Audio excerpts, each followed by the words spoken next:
Dalam kolom komentar, Tuhan Yesus luar biasa. Saya percaya pagi hari ini kita semua mengalami anugerah Tuhan, kebaikan Tuhan, berkat Tuhan ada dan terus nyata dalam setiap hidup kita. Katakan dalam kolom komentarmu, Tuhan Yesus luar biasa. Selamat pagi teman-teman yang sudah bergabung pada pagi hari ini, teman-teman yang juga yang baru join, yang baru follow, salam kenal ya. Selamat bergabung dalam ibadah saat teduh anugerah Tuhan. Pagi hari ini tema yang saya usung, saya berikan tema renungan pagi hari ini adalah mendengar perkataan Yesus. Bagaimana bisa mendengar perkataan Yesus, Pak? Kita tidak pernah bertemu dengan Dia. Secara fisik kita tidak bisa ketemu sama Tuhan kita Yesus Kristus. Saudaraku yang terkasih di dalam Tuhan, iman bisa membawa kita untuk kita berjumpa dengan Tuhan.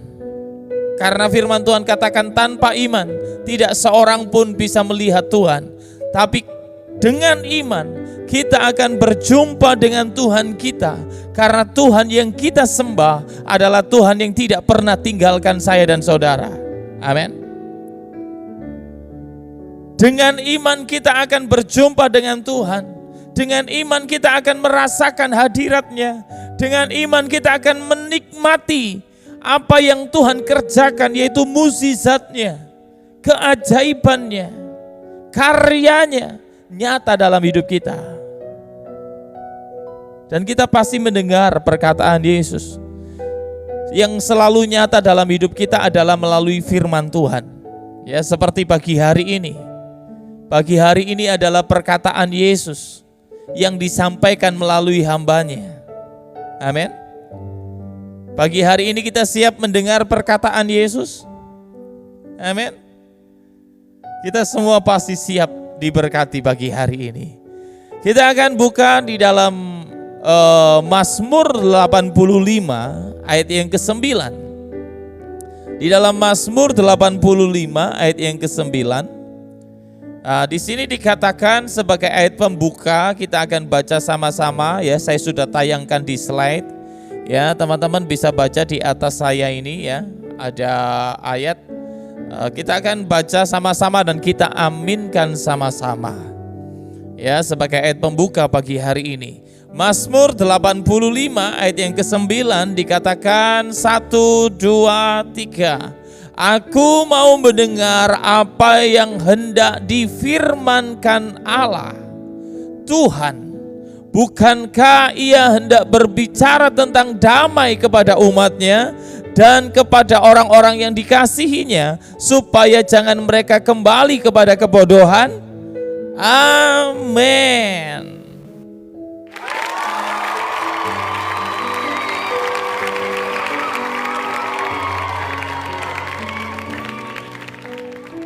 Pemazmur mau mendengar apa yang hendak Allah firmankan. Pemazmur mau mendengar apa yang Tuhan mau katakan. Karena apa? Karena pemazmur menyadari bahwa Tuhan hendak bicara tentang damai. Tuhan bukan bicara ngawur, saudara. Tuhan bukan bicara penghakiman.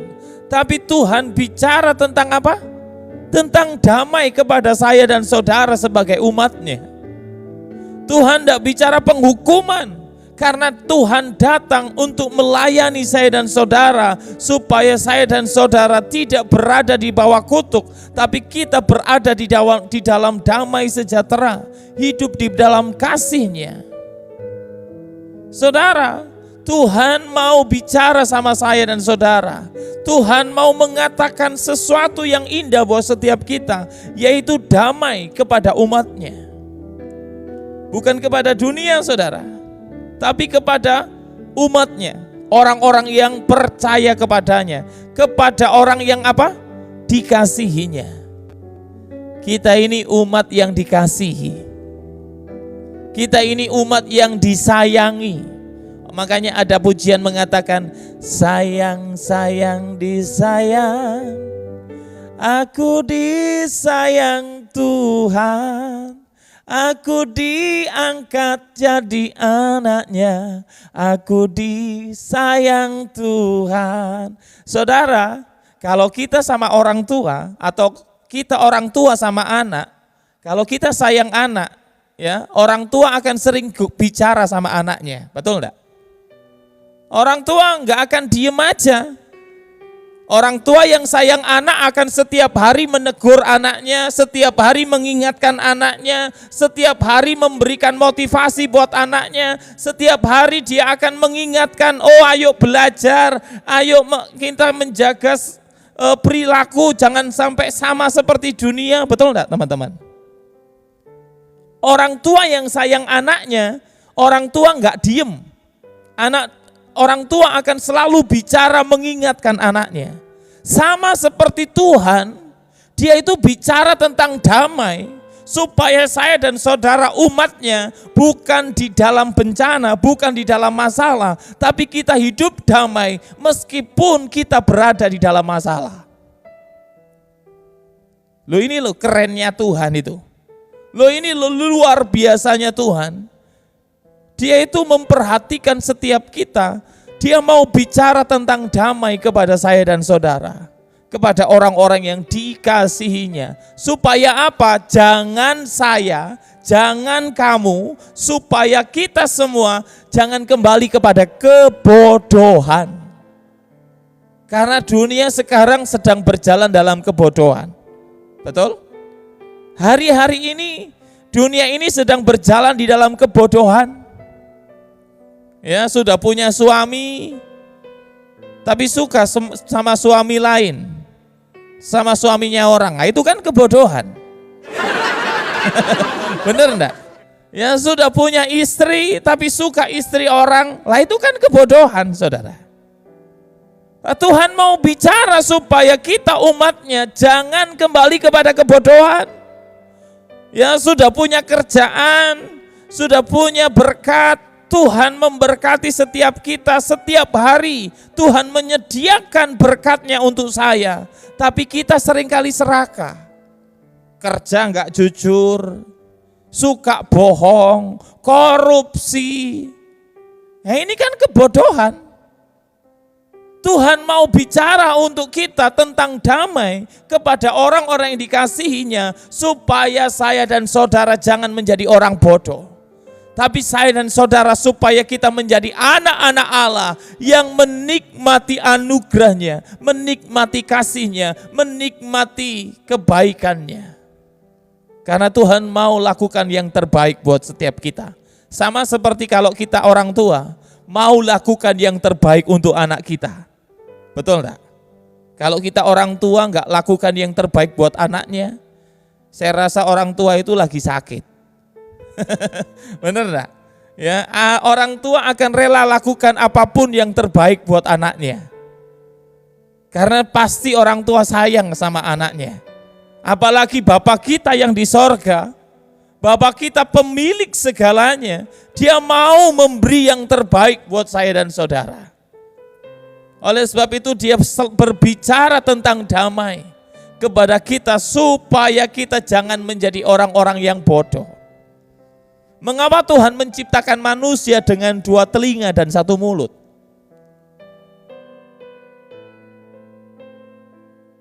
Kenapa Tuhan menciptakan manusia dengan 2 telinga, 1 mulut? Apa maksudnya? Ada maksud dan tujuan, yaitu supaya apa? Supaya porsi kita untuk mendengar itu lebih banyak daripada bicaranya. Nah, coba bayangkan ya. Coba bayangkan, kalau kita ini dikasih mulut 2 tapi telinganya 1. Bagaimana ya? Mungkin kalau dalam rumah tangga suami punya mulut 2, istri punya mulut 2, betapa ramainya rumah tangga kita, saudara. Benar enggak? Coba bayangkan ini, Anda ini ya manusia punya 2 mulut. Dalam rumah tangga aja, suami istri mulutnya 4, telinganya cuma 2. Bayangkan betapa ramainya rumah tangga kita, saudara. Ya kan? Betapa ramainya rumah tangga kita. Istri satu mulut aja kadang kita ini bosen dengerin, saudara. Sebagai suami kalau diomelin ya, kamu ini ya Pak ya gini kadang aduh rasanya. Kalau kita ini suami diingetin ya kadang-kala aduh gitu ya. Ya. Apalagi kalau ketemu sama istri yang cerewet ya. Ya kan? Kenapa Tuhan membuat kita manusia punya dua telinga, satu mulut? Dengan maksud dan tujuan yang luar biasa, supaya kita, porsi kita untuk mendengar itu lebih banyak daripada bicaranya. Itu yang Tuhan maksud, itu yang Tuhan mau sebenarnya. Banyak mendengar tapi sedikit untuk bicara. Kenapa? Tuhan mau kita sedikit bicara, lebih banyak mendengar. Kenapa? Kita baca di dalam Amsal. Ini loh, alasan Tuhan supaya kita ini lebih banyak mendengar tapi sedikit bicara. Di dalam Amsal 10 ayat yang ke-19 dikatakan, di dalam banyak bicara pasti ada pelanggaran. Saudara, seperti sekarang ini ya, saya bicara kayak gini, mulai dari jam 4:30 sampai jam 6 pagi, 1 jam setengah aja. Kalau saya tidak hati-hati dalam bicara saya menyampaikan firman Tuhan hanya di bibir saja, ini akan menjadi dosa. Betul enggak? Oh saudara yang dikasihi Tuhan, kita itu harus menghargai orang lain. Tapi setelah saya selesai bicara, saat saya nggak bisa menghargai orang, itu akan menjadi dosa buat saya. Betul enggak? Oh Pak Kris ini mau tadi ngomong menghargai orang, tapi sama karyawannya nggak dihargai karyawannya, dimarah-marahi. Lo akan menjadi dosa buat saya, saudara. Kalau saya tidak hati-hati dalam perkataan saya, dalam banyak bicara ada pelanggaran, firman Tuhan katakan. Oleh sebab itu, jangan hanya berbicara tentang kebenaran, tapi lakukanlah kebenaran. Begitu juga yang mendengar, bukan hanya mendengar, tapi jadilah pelaku-pelaku firman. Jarkoni. Ya. Di dalam banyak bicara pasti ada pelanggaran. Tetapi siapa yang menahan bibirnya berakal budi. Jadi saudaraku yang terkasih di dalam Tuhan, bukan berarti kita disuruh diam, enggak ngomong sama sekali, enggak. Ya, ada perkataan yang membangun, ada perkataan yang menjatuhkan. Firman Tuhan katakan di dalam satu sumber tidak boleh mengeluarkan dua sumber, ada sumber pahit dan sumber manis. Ya. Sama seperti mulut kita harus mengeluarkan berkat, jangan kadang berkat, kadang kutuk. Ya, kalau di gereja keluarkan berkat, kalau pelayanan keluarkan berkat. Tapi kalau enggak pelayanan, kalau di rumah, kalau di kantor, kalau di kerjaan, yang keluar bukan berkat, kutuk yang keluar. Nah ini enggak boleh, saudara. Siapa yang menahan bibirnya, artinya apa? Menahan bibir terhadap ucapan-ucapan yang jahat. Jangan perkataan kotor yang keluar dari mulutmu, tapi perkataan yang membangun. Supaya apa? Kita berakal budi. Ini loh yang Tuhan maksud. Kenapa Tuhan menciptakan dua telinga dan satu mulut? Supaya saya dan saudara jangan banyak bicara. Banyak bicara di sini artinya bukan nggak boleh ngomong, tapi kita harus berhati-hati dengan kata-kata kita sendiri. Karena Tuhan tidak mau kita ini menghakimi orang lain dengan mulut kita. Tuhan mau kita ini memberkati orang lain supaya dengan mulut kita orang lain merasa diberkati Tuhan. Amin. Seperti saat ini saudara merasa diberkati lewat firman yang saya sampaikan. Amin. Saya percaya kita akan merasa diberkati Tuhan. Kita merasa oh Tuhan luar biasa. Karena apa? Karena yang saya sampaikan bukan perkataan kotor. Karena yang saya bicarakan bukan perkataan yang menjatuhkan, tapi perkataan yang membangun. perkataan kebenaran, dan ini disampaikan untuk membangun sidang jemaat, membangun iman kita, untuk kita bertumbuh bersama-sama di dalam Tuhan.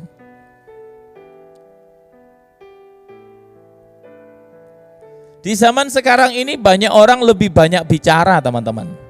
Betul enggak? Ya, di zaman modern sekarang ini orang itu lebih banyak bicara daripada mendengar. Ya, coba ya kalau kita ini disuruh ngomentari orang, paling pinter kita. Betul enggak? Kita ini kalau disuruh menilai orang, apalagi ngomongin kekurangan orang, gosip. Ya, digosok makin sip. Ya, paling pinter, saudara. Kalau kita bicarakan kekurangan orang lain itu nomor satu kita. Tapi coba kalau kita disuruh ngoreksi diri kita sendiri, kadang-kadang kita nggak bisa. Kita nggak bisa mengoreksi diri sendiri. Kadang-kadang seperti itu kebiasaan kita itu. Ya, di zaman sekarang ini banyak orang bicara daripada mendengar. Ya, contohnya aja kalau kita di dalam gereja nih ya, di dalam gereja jarang sekali ya, meskipun bukan jarang ya, tapi kebanyakan anak-anak Tuhan sekarang ini ya mereka lebih fokus dengan handphonenya, kadang ada yang main game atau yang scroll TikTok daripada mendengar firman Tuhan, betul enggak? Coba di gereja saudara, mungkin di gereja saya aja mungkin ya, atau di gereja saudara juga ada seperti itu. Ya, saat firman bukan sibuk buka Alkitab, tapi sibuk bales WA, sibuk melihat status WA, atau scroll TikTok, bahkan ada yang main game. Saudara, sekarang ini banyak orang ya lebih banyak bicara daripada mendengar. Itu yang namanya asbun, asal bunyi. Ada juga Pak di gereja saya, itu saudara. Sekarang ini anak-anak Tuhan bukan sibuk mendengar, tapi sibuk urusan diri sendiri. Urus dirinya sendiri, sibuk urus diri sendiri. Ya, saya kadang kala saya itu nggak sengaja memperhatikan gitu ya. Karena kan nggak mungkin kan kita ini sebagai pengawas, bukan pengawas loh ya. Nggak sengaja memperhatikan sudah usia, ya kan? Maksud saya itu karena dia sudah tua, sebenarnya dia itu lebih berhikmat gitu loh. Ngerti enggak maksudnya teman-teman? Ya, saya sebagai orang yang dewasa, saya melihat seperti itu, menilai bahwa seperti itu enggak menghargai Tuhan, betul enggak? Saat kita mendengarkan Tuhan berbicara, saat kita mendengar firman, hamba Tuhan ngomong tentang firman, loh kalau kita scroll TikTok, berarti kita tidak menghargai Tuhan dong. Betul enggak? Saat kita mendengar firman, terus kita enggak fokus sama firman, tapi kita fokus sama yang lain, itu artinya kita enggak menghargai Tuhan dong. Loh, ini orang tua loh saudara. Kadangkala saya Tuhan, ya bukan saya memperhatikan orang ya, tapi tidak sengaja saya lihat gitu loh. Kok sempet gitu loh. Mbok yo nanti aja setelah khotbah. Khotbah kan paling lama 1 jam ya, betul enggak? Minimal setengah jam, paling lama 1 jam. Di gereja itu kadangkala orang 1 minggu sekali datang ke gereja. Ya kemungkinan dengar firman hanya 1 kali seminggu. Bener enggak? Mbok yo serius, sungguh-sungguh apa sih yang Tuhan omong ini? Supaya apa? Kamu datang ibadah bukan sekedar rutinitas, tapi kamu datang ibadah betul-betul menerima sesuatu yang Tuhan sudah siapkan untuk kita. Ibadah itu sebenarnya bukan kebutuhan Tuhan, saudara. Sebenarnya ibadah itu kebutuhan kita, betul enggak? Kalau kita boleh jujur nih, kita ke gereja supaya kita diberkati, amin. Kalau kita boleh jujur nih, betul enggak? Benar enggak teman-teman? Ya meskipun tujuan kita sebenarnya bukan itu, tapi kalau kita ditanya, kamu ke gereja supaya apa? Supaya hidup saya diberkati. Karena Tuhan itu siapkan berkat buat kita. Ibadah itu mengandung janji, saudara. Ini loh, berkat itu janji Tuhan ini loh. Janji penyertaannya, janji pembelaan, janji damai sejahtera, janji sukacita yang Tuhan janjikan. Ibadah itu mengandung janji. Baik untuk hidup saat ini maupun hidup yang akan datang.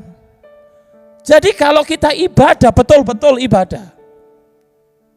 Jangan main-main. Kalau saya melihat gereja-gereja Katolik ya teman-teman ya, mereka kenapa kok sangat sakral sekali? Karena apa? Karena orang-orang Katolik menghormati ibadah. Beda dengan karismatik, saudara. Benar enggak? Kalau kita mau mengakui, banyak gereja-gereja karismatik, Protestan khususnya, enggak menghargai kesakralan itu sekarang ini. Jujur aja, benar enggak? Ayo teman-teman, anak-anak Tuhan, kita mengubah cara hidup kita. Ayo kita ini lebih sungguh-sungguh datang kepada Tuhan. Jangan hanya sekedar rutinitas. Ya, jangan hanya kita datang sebagai ini acara ritual agama ke agama, enggak.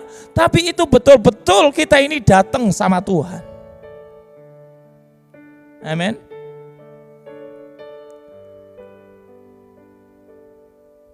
Di zaman sekarang banyak orang bicara, tapi sedikit mendengar. Kebanyakan asal bunyi, atau omong besar, tapi nggak ada bukti. Bahkan bicaranya setajam silet ada, saudara. Ya, ngomong sedikit, tapi menyakitkan. Ada enggak orang yang kayak gitu? Banyak. Ngomongannya sedikit, tapi sakit, saudara.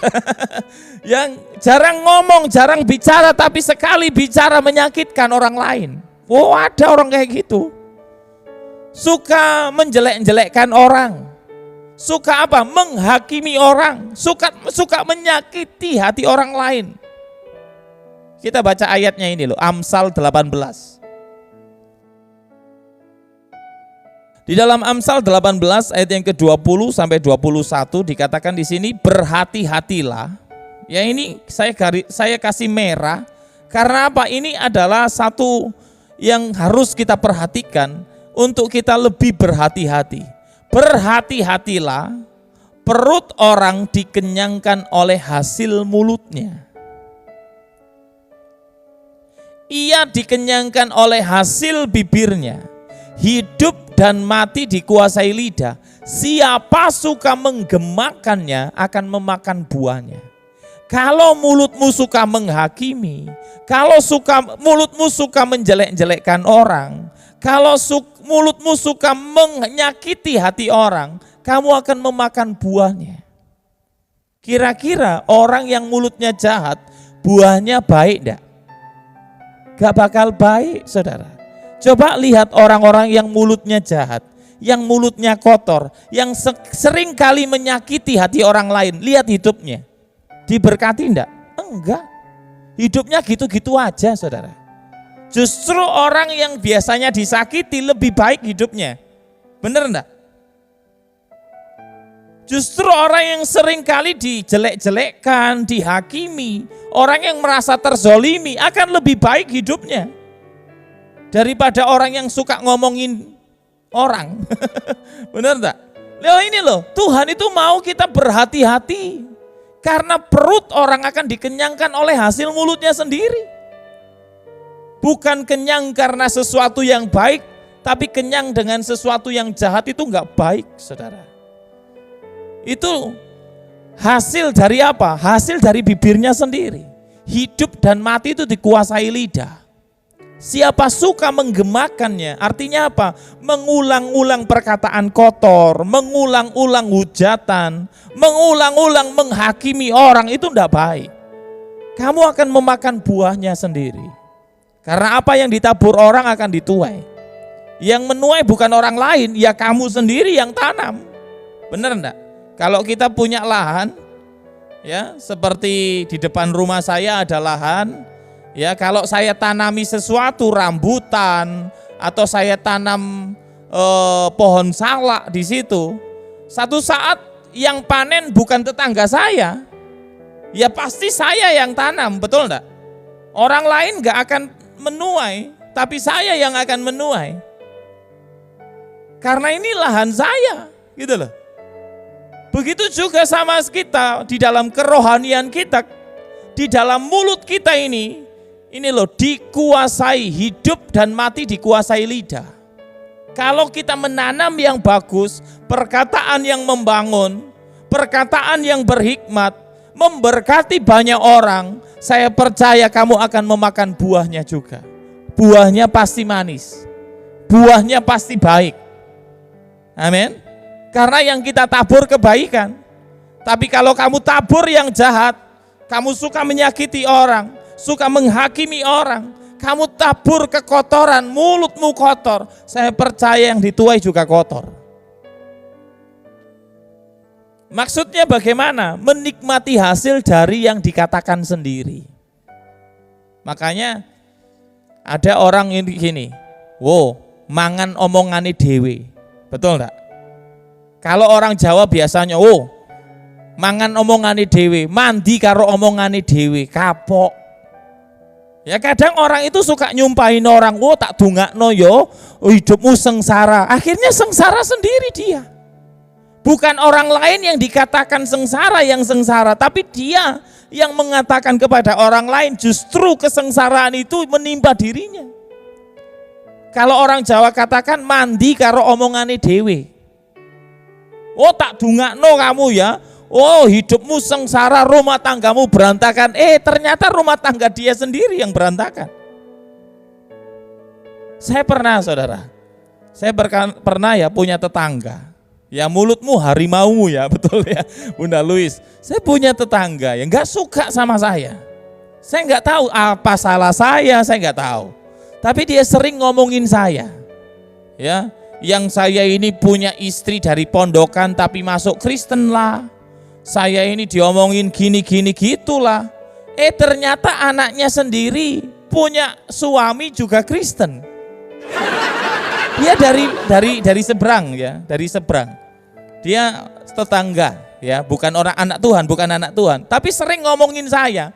Kris ini punya istri yang dari muslim masuk gereja. Yo kok mau, kok gini, saya ini dirasani gitu loh teman-teman. Nah, tapi saya yang denger, ya wis lah, lapos wis gak usah direken. Sudahlah. Ternyata anaknya sendiri dapat orang gereja, saudara. Loh ini loh, saya enggak membalas kejahatannya, saya enggak membalas apa yang diomongin. Tapi ternyata Tuhan buat semuanya itu kembali kepada dirinya sendiri. Anaknya dapat orang gereja. Sayangnya ya menantunya ini sudah meninggal. Ya akhirnya anaknya kawin sama orang muslim. Jadi muslim lagi sekarang. Ya kan? Ya. Saat suaminya masih hidup ke gereja saudara, ikut suaminya. Tapi suaminya dipanggil Tuhan, nikah lagi, dapat muslim, pindah lagi ke muslim. Ya, apakah saya yang membuat seperti itu? Tidak. Apakah saya yang menyumpahi dia? Enggak, saya enggak pernah menyumpahi. Tapi apa yang kamu bicarakan itu yang kamu makan, gitu loh. Makanya hati-hati sama mulutmu sendiri. Hidup dan mati dikuasai lidah. Siapa suka menggemahkannya akan memakan buahnya. Hati-hati teman-teman. Ya. Yang ketawa-ketawa itu juga hati-hati. Yang ketawa-ketawa itu juga hati-hati loh. Jaga mulutmu. Ya, jamu, jaga mulut. Saudara, ya, setiap hari harus minum jamu, jaga mulut. Jangan asal bunyi. Jangan asal ngomong, jangan omong besar. Tapi kita harus perkataan yang membangun, perkataan yang baik. Supaya apa? Kita menikmati yang baik. Oleh sebab itu penting sekali melatih diri untuk mendengar. Ini penting teman-teman. Makanya tema kita pagi hari ini mendengar perkataan Yesus. Jangan mendengar dunia, mendengar perkataan Yesus. Penting sekali ya melatih untuk mendengar. Kenapa? Karena sering kita jumpai banyak masalah, perselisihan dalam rumah tangga, perselisihan dalam kehidupan pertemanan atau dalam komunitas gereja. Ya, orang tua marah sama anaknya, suami marah sama istrinya atau sebaliknya. Mungkin rekan pelayanan marah dengan rekan pelayanan yang lain. Biasanya cekcok muncul itu karena keegoisan, karena tidak mau mendengar perkataan orang lain. Betul enggak? Suami istri contohnya. Ya, kenapa suami marah-marah? Karena istri tidak pernah dengar perkataan suami. Betul enggak? Begitu juga sebaliknya, istri kenapa marah-marah? Karena dia merasa enggak dihargai, perkataannya enggak didengar. Loh, begitu juga saudara Tuhan. Seringkali kita ini jadi jauh dari Tuhan. Seringkali kita ini, hubungan kita ini seakan-akan jauh dari hadirat Tuhan. Kadangkala kita ini tidak pernah dengar suaranya. Kita ini tidak fokuskan pendengaran kita kepada firman Tuhan, sehingga iman kita ini tidak muncul, iman kita tidak bertumbuh. Lah bagaimana iman bisa bertumbuh kamu tidak pernah dengar? Sedangkan firman Tuhan katakan di dalam di dalam Roma 10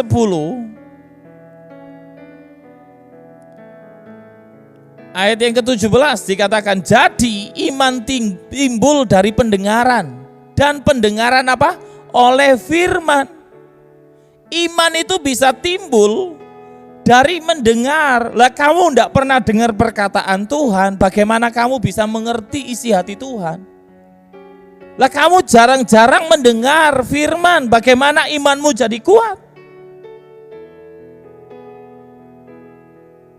Dalam kehidupan rohani, mendengar adalah hal yang sangat penting untuk pertumbuhan dalam iman kita masing-masing. Seperti saat ini kita mendengar firman, iman kita jadi tahu, iman kita jadi bertumbuh, iman kita jadi kuat. Betul enggak? Saya percaya orang yang suka mendengar firman hidupnya enggak sembarangan. Ada perubahan, ada hasil, ada yang namanya pertumbuhan dan ada yang namanya buah yang dihasilkan. Bukan sekedar bertumbuh, tapi juga berbuah.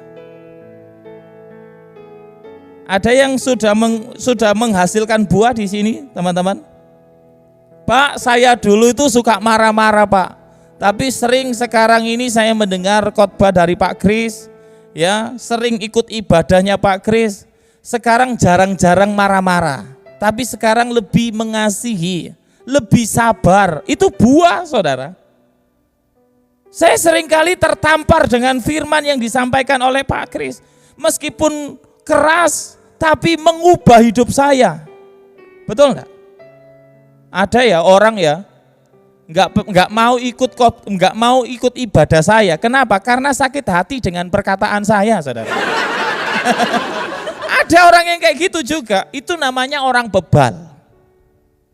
Ya, saya ini menyampaikan firman Tuhan keras. Saya menyampaikan firman Tuhan yang konsisten.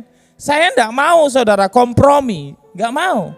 Ya kalau iya katakan iya, kalau tidak katakan tidak. Saya enggak mau, harus dengan seperti ini terus supaya enak didengar. Enggak. Kalau memang firman Tuhan sampaikan ya sampaikan. Kamu mau sakit hati, kamu mau terima kebenaran, itu urusanmu, bukan urusan saya. Betul enggak? Kalau saya menyampaikan kebenaran, terus kamu sakit hati, merasa kamu ini, perkataan Pak Kris ini menyinggung perasaan saya, ya itu urusanmu sama Tuhan. Saya menyampaikan kebenaran. Tapi kalau kamu merasa ditegur, kamu merasa ditampar oleh firman Tuhan, dan kamu sadar, itu luar biasa, saudara.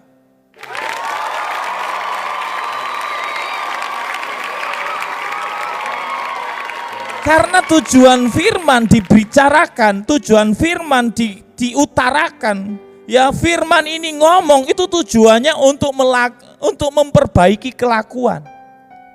Untuk kita ini supaya hidup di dalam kebenaran. mengingatkan kita yang salah supaya kita berjalan di dalam kebenarannya. Loh, lek kamu nggak merasa ditegur, ya jangan sakit hati. Tapi kalau kamu merasa ditegur, berubahlah. Itu lebih baik daripada sakit hati, kecewa akhirnya, wes aku nggak ikut ibadahnya Pak Kris. Pak Kris sakit kata-katanya menyakitkan. Kalau saya enggak pusing, saudara. Kalau saya enggak pusing, kamu mau ikut, monggo silakan, puji Tuhan. Kalau kamu merasa diberkati Tuhan, dengar hikmat yang saya katakan. Tapi kalau kamu enggak mau dengar, itu bukan urusan saya. Betul enggak? Saya di sini enggak mencari jiwa. Saudara jiwanya kepada gembala-gembala sidang masing-masing, bukan domba saya, betul enggak?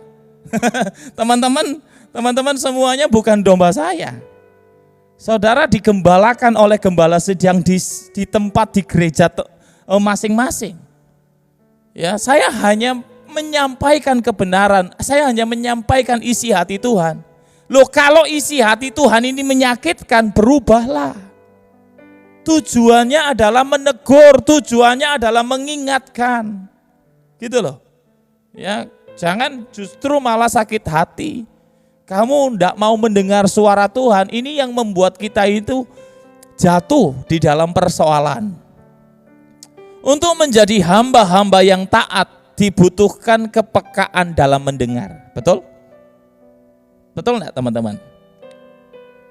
Kalau kita ini ingin jadi hamba, anak yang taat, kalau kita menjadi orang yang mau taat, dibutuhkan kepekaan di dalam hal mendengar.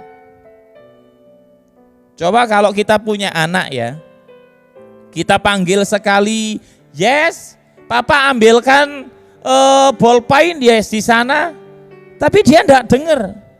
Karena apa? Karena sibuk handphone. Yes, ambilkan ballpoint yes di meja papa, main handphone saudara. Ketiga kali, yes, ambilkan ballpoint yes di meja, main handphone enggak dengar. Kira-kira bagaimana saudara? Kita akan ngomong sama anak kita, kamu itu loh enggak dengar omongan papa ta. Papa ini minta tolong ambilkan ballpoint. Kita pasti marah, betul enggak? Marah jadinya. Kenapa? Karena anak kita enggak dengar. Kira-kira kalau Tuhan ngomong sama kita, terus kita enggak dengar, kira-kira Tuhan marah enggak?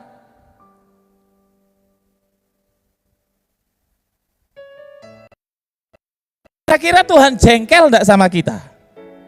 Kalau Tuhan ngomong sama kita, Tuhan mengingatkan kita, Tuhan menegur kita, mungkin itu menyakitkan, tapi saudara, kalau Tuhan yang menegur kita, itu untuk kebaikan kita.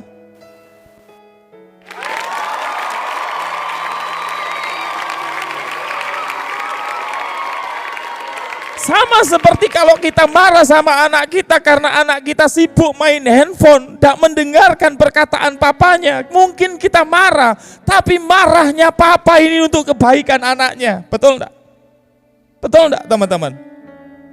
Kenapa orang tua sampai marah? Kenapa orang tua sampai bentak anaknya? Karena anaknya tidak mendengar.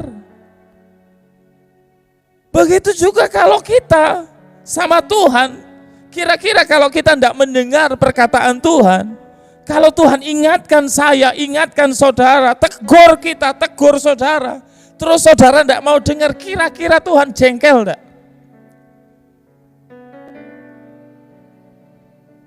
Saudara, untungnya Tuhan itu kasihnya luar biasa loh.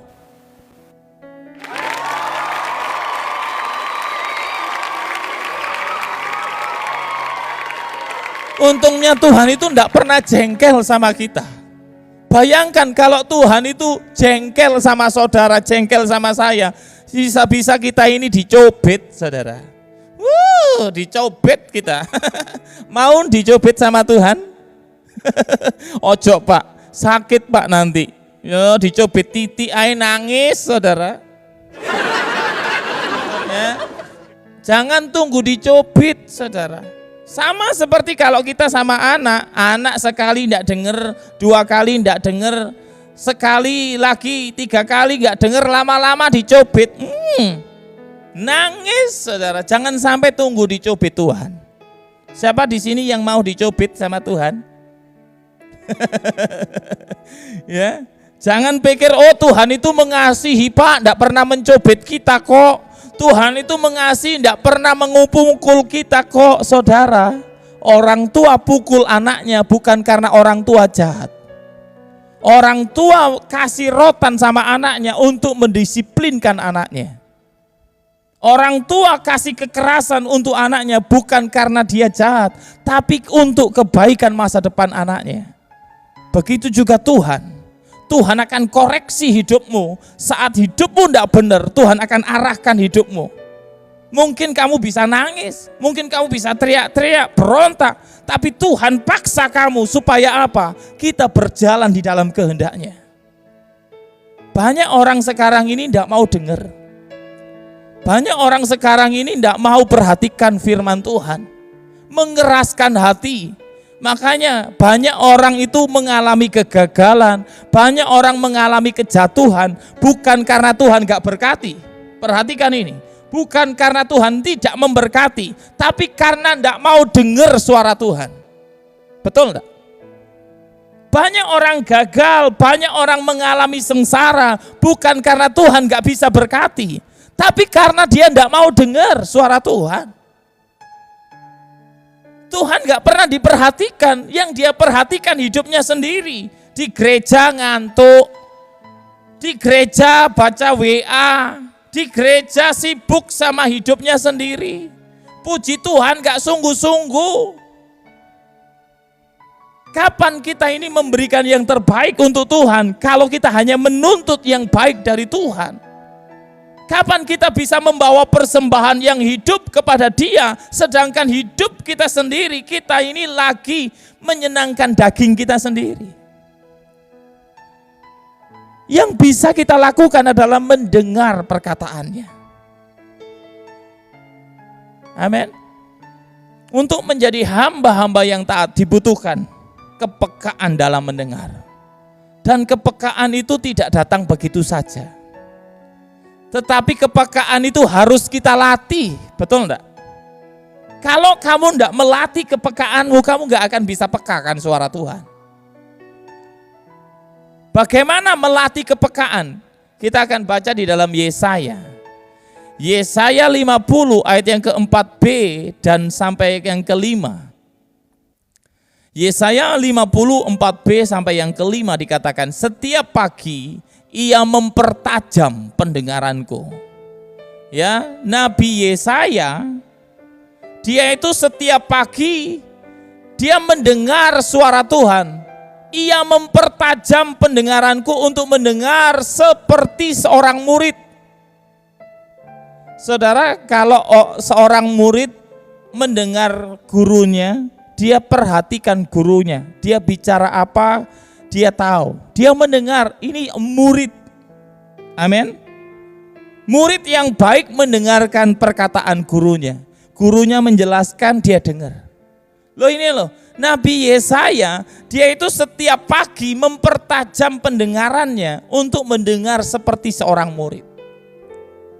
Nah, kita mau tanya nih, ya teman-teman, kira-kira kalau ke gereja, teman-teman mendengar betul-betul enggak seperti seorang murid? Atau yang seperti saya katakan tadi, justru ngantuk? Ya, kalau kita di zaman sekolah dulu, guru kita sedang menjelaskan ya mata pelajaran, sedang mengajar, kira-kira kalau muridnya tidur bagaimana? Kira-kira kalau kita sebagai muridnya tidur bagaimana gurunya? Dilempar penghapus, saudara. Ya, dilempar kapur kita. Ya, kalau sekarang bukan dilempar kapur sekarang. Enggak ada kapur sekarang ya. Sekarang ini pakai proyektor. Atau minimal pakai papan yang pakai spidol, bukan kapur lagi kalau sekarang. Ya, kalau dulu langsung dipukul sama penggaris. Betul enggak? Ya kalau kita ngantuk, nggak denger sama suara guru, Guru ngomong apa kita nggak bisa. Guru tanya apa kita nggak bisa. Penggaris yang akan datang kepada kita, saudara. Nah, Tuhan Allah telah membuka telingaku. Ini loh. Tuhan Allah telah membuka telingaku dan aku tidak memberontak. Saat Tuhan ingatkan kita, saat Tuhan menegur kita melalui firman, jangan jadi anak yang memberontak. Oh, anjane firman Tuhan nyindir-nyindir. Oh, anjane firman Tuhan kok yo kayak gitu, menyakitkan. Aku ndak mendengar. Opo Krisimon itu. Nah, ini saudara. Ya. Saudara-saudara mau dengar baik. Kalau saudara ndak mau dengar, ya itu bukan apa sebentar, saudara. Ini apa ini ya? Benar ya teman-teman ya. Mencapai level lalu sekarang mulai dari level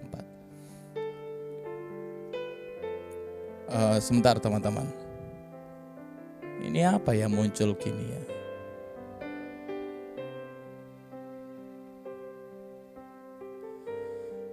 Ya, yang mau dengar puji Tuhan, saudara. Yang mau dengar puji Tuhan, saya percaya orang yang sehat imannya, dia tidak akan merasa sakit hati, tapi dia merasa Tuhan terima kasih. Saat kita diingatkan, saat kita ditegur, kita katakan Tuhan terima kasih, betul enggak? Ini orang sehat, orang yang beriman, dia mengerti, suara Tuhan tegur saya. Orang yang punya iman, orang yang hidup sebagai murid, sebagai anak yang baik, dia akan bersyukur, Tuhan terima kasih. Tapi anak yang kurang ajar, ya anak yang kurang ajar ya, anak yang nakal, dia tidak akan dengar suara papanya, dia tidak akan dengar suara gurunya. Murid yang kurang ajar, dia tidak mau dengar gurunya, akhirnya nilainya jelek. Hasil ujiannya bobrok semuanya, ngambek saudara. Tuhan Allah telah membuka telingaku dan aku tidak memberontak dan berpaling ke belakang. Ini loh, ada yang sering kali berpaling di sini. Ya, karena sakit hati sama pendetanya pindah ke gereja lain. Sakit hati sama rekan pelayanannya pindah ke gereja lain. Saudara, dimanapun saudara bergereja, sama aja ketemu sama orang yang sama. Betul enggak? Saya ingatkan teman-teman yang suka pindah-pindah gereja, ya supaya sadar. Kita ini saudara, kita ditanam Tuhan di satu gereja supaya kita ini menjadi orang yang bertumbuh dan berbuah di situ. Betul enggak? Ibaratnya Tuhan itu sedang menanam kita di gereja lokal kita dengan harapan supaya imanmu bertumbuh, bukan sekedar bertumbuh tapi menghasilkan buah. Loh, kalau yang Tuhan tanam ini dicabut, dipindah ke tempat yang lain, kira-kira pertumbuhannya bisa baik enggak? Mungkin masih hidup, mungkin masih bisa bertumbuh, tapi untuk menghasilkan buah kelihatannya sulit. Benar enggak? Kalau Tuhan taruh kita di satu gereja lokal, Tuhan mau kita melayani di situ, Tuhan mau kita bertumbuh di situ, Tuhan mau kita diproses di situ. Amin. Jangan hanya, ya ini beda ya, jangan disamakan. Kalau saya pindah gereja karena pekerjaan bagaimana? Ya enggak apa-apa saudara, mau bagaimana lagi? Betul enggak? Loh Pak, kalau saya pindah gereja karena ditugaskan ke Jawa Barat, saya Jawa Timur, bagaimana Pak? Masa saya mau PP? Ya enggak, ya pindah gereja saudara. Tapi saat kita ini bergereja, jangan hanya pindah karena sakit hati. Ya pindah karena domisili, ya seperti itu ya. Ya kita bisa tahu ya. Ya mungkin juga itu rencana Tuhan, gitu loh. Ya kita enggak tahu rencana Tuhan itu yang terbaik buat kita bagaimana. Tapi saat kita beriman di dalam Tuhan, saya percaya Ya, saya juga punya teman yang dulunya itu kerja ikut Indomaret. Nah, kalau Indomaret kan itu kan ditugaskan ke sana ya. Apalagi kalau orang-orang anak-anak muda yang merantau. Ya, seperti di beberapa tempat perusahaan itu anak-anak Tuhan merantau. Di sini 3 bulan kerja, terus dipindahkan. Nah, itu harus pindah-pindah gereja. Ya, tapi kalau kita pindah gereja hanya karena sakit hati, ya Tuhan mau kita ini menjadi jemaat yang bertumbuh. Tuhan mau kita menjadi jemaat yang berproses. Supaya kita ini menjadi pribadi-pribadi yang mau mendengar. Amin. Bagaimana melatih kepekaan? Setiap pagi kita latih kepekaan kita. Mendengar apa? Mendengar firman. Mendengar perkataan Tuhan. Mendengar firman sama artinya mendengar apa yang Tuhan Yesus katakan. Amin. Pagi hari ini Tuhan menyampaikan firman-Nya melalui saya. Melalui hamba-Nya Tuhan sampaikan perkataan-perkataannya. Supaya apa? Kita melatih kepekaan kita. Karena firman Tuhan itu perkataan Tuhan sendiri. Kebenaran yang membuat iman kita ini bertumbuh dan berbuah. Amin. Kebenaran ini yang membuat iman kita bertumbuh dan berbuah. Dan buahnya itu bisa dinikmati. Buahnya itu bisa kita makan. Amin. Bisa dimakan buahnya? Bisa. Kita akan mengecap kasih, kita akan mengecap kebaikan, kita akan mengecap kesabaran, kita akan mengecap yang namanya penguasaan diri. Karena apa? Kita menghasilkan buah itu. Dan orang lain menikmatinya.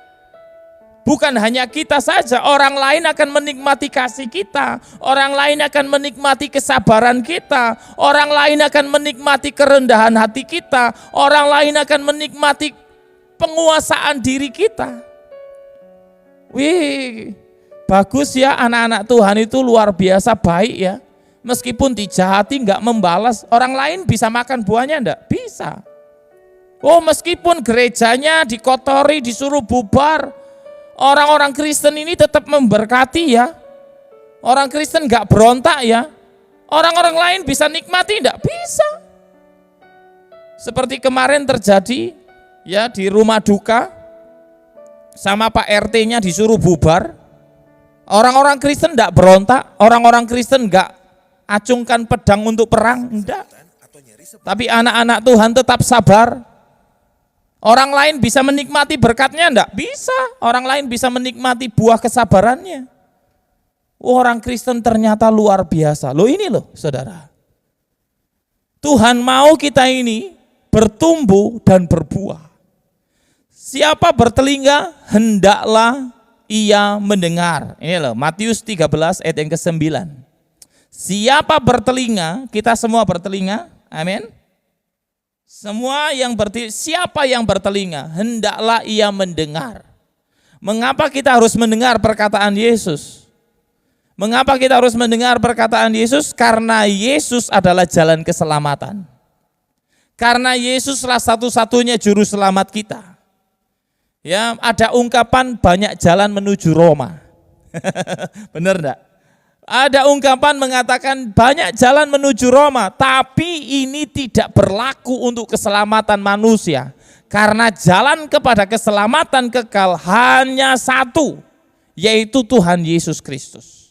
Kalau ke Roma memang banyak jalan, tapi untuk keselamatan hanya satu jalannya, yaitu Yesus Kristus. Kita baca ayatnya. Kisah Para Rasul 4 ayat yang ke-12. Dan keselamatan tidak ada di dalam siapapun juga selain di dalam Dia, sebab di bawah kolong langit ini tidak ada nama lain yang diberikan kepada manusia yang olehnya kita dapat diselamatkan. Hanya Yesus, nama di atas segala nama, yang menyelamatkan dan yang memberi hidup yang kekal. Yesus sendiri yang menegaskan bahwa dialah satu-satunya jalan. Sebab dia itu bukan pembawa jalan. Dia bukan petunjuk jalan. Tapi dirinya sendirilah jalan itu. Amin. Akulah jalan dan kebenaran dan hidup. Dan tidak seorang pun yang datang kepada Bapa kalau tidak melalui aku. Dengan demikian ada jaminan yang pasti bagi orang-orang percaya. Sebab hanya dalam Yesus, hanya diri Yesus dan pribadi Yesus ada jalan, ada kebenaran dan ada hidup. Komplit saudara. Ini yang dicari dunia. Dunia sedang cari jalan. Setiap hari tanya jalan yang lurus. Setiap hari dunia tanya jalan, mana jalan yang baik, mana kebenaran, mana hidup. Dunia mencari semua ini. Dan itu semua ada dalam diri Yesus.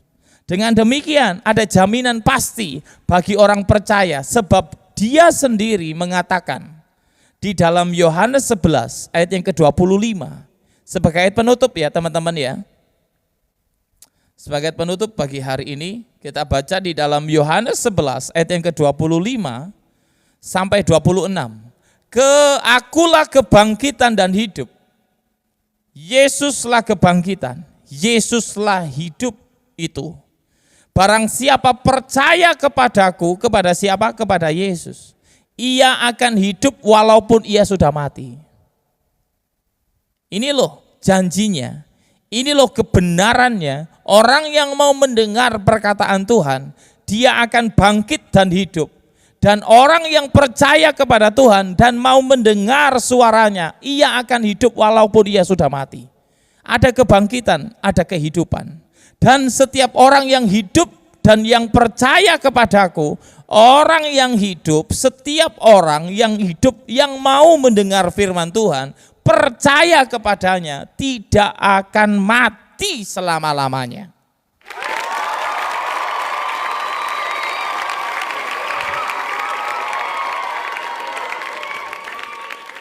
Saudara, bukan berarti orang Kristen gak bisa mati. Semua manusia akan mengalami yang namanya kematian. Tapi kematian tidak akan berkuasa atas anak-anak Tuhan. Karena apa? Yesus sudah mengalahkan maut. Yesus sudah menang atas maut. Dia bangkit dan hidup. Oleh sebab itu, yang percaya kepadanya, ia akan hidup walaupun ia sudah mati. Dan setiap orang yang percaya kepada Tuhan, mendengar Tuhan, tidak mati selama-lamanya. Mati itu hanya awal dari kehidupan yang baru. Makanya anak Tuhan jangan sampai takut mati.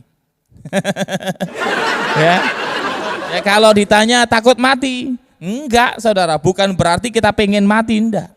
Ya, Tuhan mungkin kita berdoa Tuhan beri umur panjang, bukan berarti kita takut mati. Ya, kematian justru adalah awal dari kehidupan yang baru bagi orang-orang yang percaya kepadanya. Berbahagialah orang yang mati di dalam Tuhan sejak sekarang ini, karena dia sedang beristirahat dari jerih lelahnya. Firman Tuhan katakan seperti itu. Jadi puji nama Tuhan, pagi hari ini kita sudah mendengar suara Tuhan, amin. Kita bersyukur pagi hari ini sudah mendengar suara Yesus. Iman kita bertumbuh, iman kita bangkit, iman kita menjadi kuat.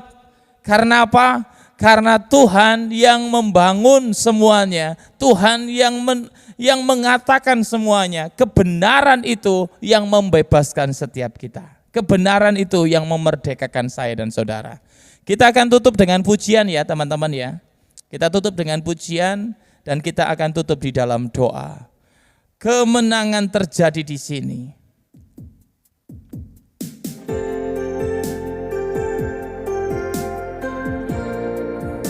Oh,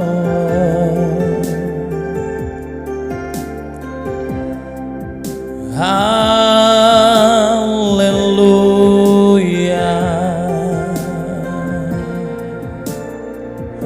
Yesus,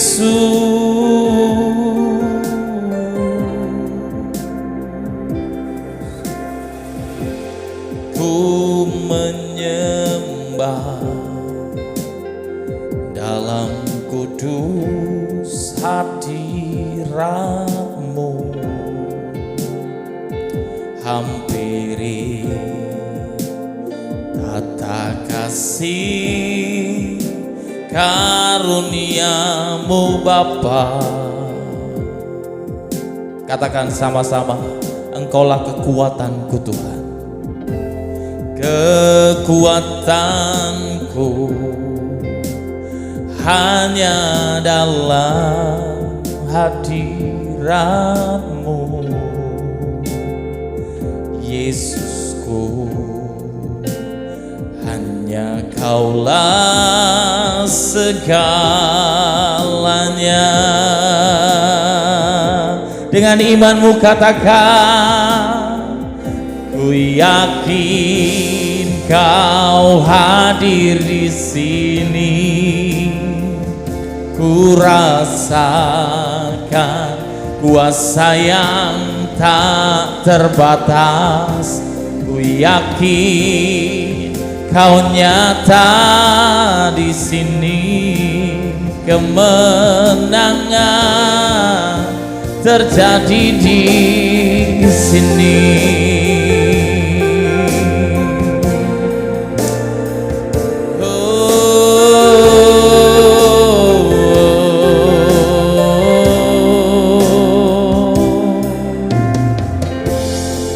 Ku menyembah dalam kudus hadirat-Mu.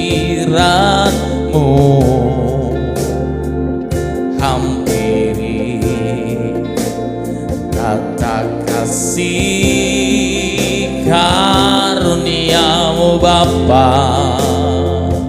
Oh, Engkaulah kekuatanku Tuhan, kekuatanku hanya dalam hadirat-Mu Yesusku. Hanya Kaulah segalanya.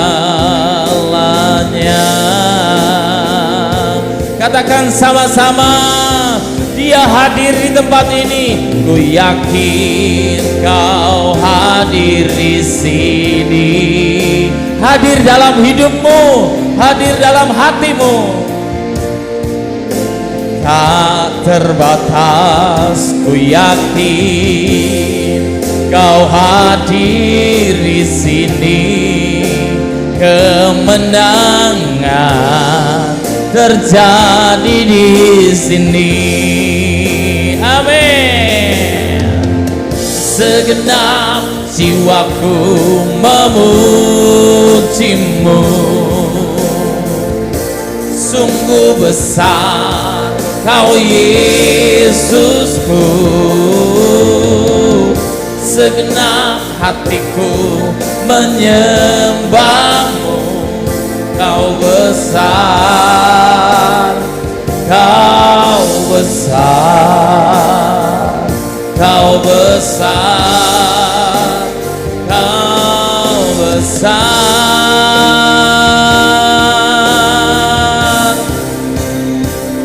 Ku yakin Kau hadir di sini. Ku rasakan kuasa yang tak terbatas. Ku yakin Kau nyata di sini. Kemenangan terjadi di sini. Kesembuhan terjadi di sini. Kelepasan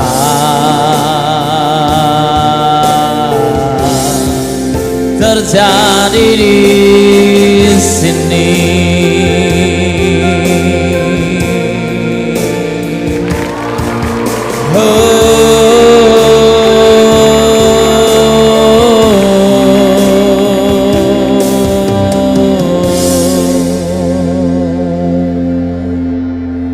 Kemenangan terjadi di tempat kita, di rumah tangga kita, di hidup kita. Kemenangan terjadi.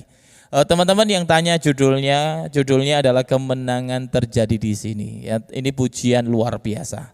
Terima kasih Yesusku, terima kasih Pak Kris ya. Sama-sama ya teman-teman ya. Kita akan tutup ibadah kita pagi hari ini dan kita akan siap lakukan aktivitas kita masing-masing. Ya tentunya dengan kegiatan-kegiatan kita yang padat ya sepanjang hari ini. Anak-anak sudah mulai sekolah, ya anak-anak sudah mulai aktivitas kembali. Ya tentunya ibu-ibu rumah tangga sudah mulai padat masak sama bikin sesuatu untuk anaknya, bikin sesuatu untuk suaminya, ya kan? Ya sebelum mengawali segala sesuatu kita awali dengan suara Tuhan, mendengar perkataan Yesus. Puji nama Tuhan. Kita akan tutup dalam doa. Bapa kami yang ada di dalam kerajaan sorga, di dalam nama Tuhan kami Tuhan Yesus, terima kasih Bapa, di kesempatan pagi hari ini Engkau berbicara atas hidup kami. Kau mengingatkan kami, Engkau bicara bahwa kami harus mendengar perkataan-Mu Tuhan. Karena perkataan-Mu itu yang memerdekakan hidup kami. Kebenaran itu yang akan membawa hidup kami kepada yang namanya mukjizat Tuhan. Kehidupan kami diberkati saat kami mendengar perkataan-Mu Tuhan.